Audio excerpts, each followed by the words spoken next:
Meow? Meow? Meow? What are you doing, Marble? I'm getting ready to record video and you just come right on in. You just want to come in and let your presence be known? You want to know what I'm working on? Here, I'll tell you what I'm working on. Okay, I guess never mind. Anyway, I've got one of these 440 source stealth heads here, and yeah, I'm gonna do a quick video on how to CC these heads. So I've got a spark plug right here. Of course, you have to have a spark plug in to be able to properly CC these things, and it is the plug that I'm gonna be using. So I'm gonna grab up what's all I need, all my tools and everything to do this, and we'll get right to it.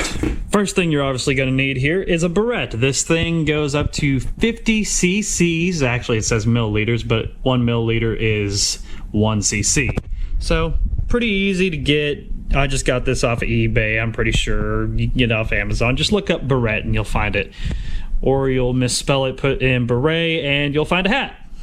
So yeah, there's that fun stuff. Another thing you're gonna need is this right here. So this is just a piece of plexiglass. I actually used a water jet to cut this out back whenever I was in machining class, but you know, you can just cut it out with a bandsaw or whatever. Just make sure it's big enough to where it'll actually cover up the entirety of your chamber.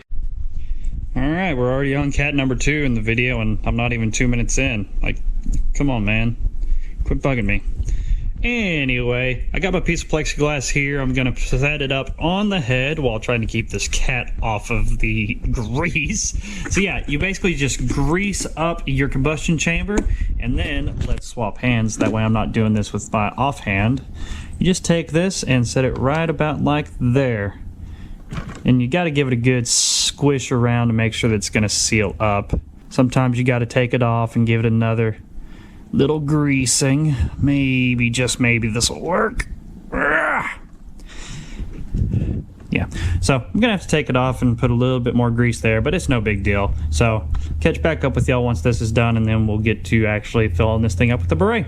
All right, so now I have the head sitting in a position where I can actually kind of view everything and it'll flow in nice and easy. I have my barrette, whatever you want to call this thing. I swear I keep thinking of the hat. I've got it filled up to where it's right at the 0 mark here. So, like I said before, each mark on here is equivalent to a cc. So it's graduated in tenths of a cc, basically. So the first little bit of this is going to be basically just completely filling up this cylinder as far as I can and dropping it down to where this thing says 50, because yeah, this chamber is supposed to be 80 cc's. We'll see exactly where it is. A lot of people like to use like alcohol or something like that. For this kind of stuff at home, I just use water. See that right there? That's marked at 36 milliliter. Now, of course, I lost some, so it's probably more around 35. But that's preliminary. That's preliminary. So that's saying I got about an 85 cc chamber in here. I do have this completely full now. But with all the, troubles I was having with this, I am going to redo this. So I'll get a more updated number without having the camera rolling, because, camera rolling always means you mess up. But anyway, that's the main process of this. I've got a little bit more to talk about, though.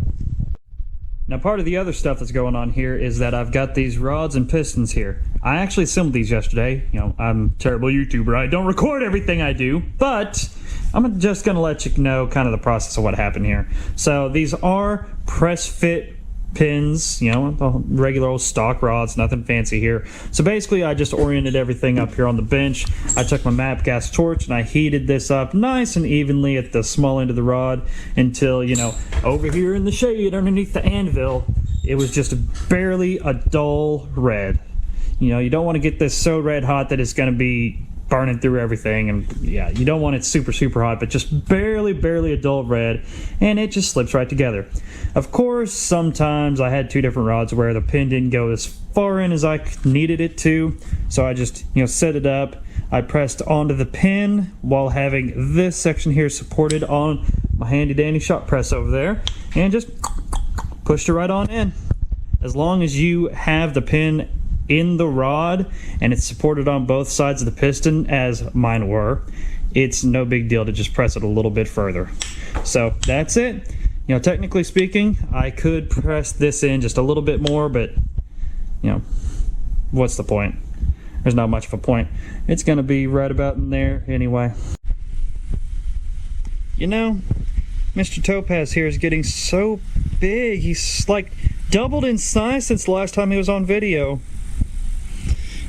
It's really quite sweet. I like this kitty. What you think, cat? You like that this is a car and kitty cat YouTube channel?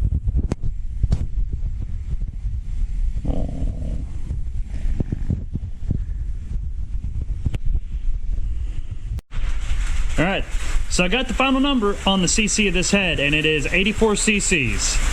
And of course the rain is starting as I'm recording. You know, I'd like to actually be doing work out here, but the sky is not cooperating. I still got to get that thing ready for No Name Nationals. It doesn't have much left, but it's got a little bit, so yeah. At the very least, I might be able to make a video out of that whenever the sky decides to quit turning on the faucet.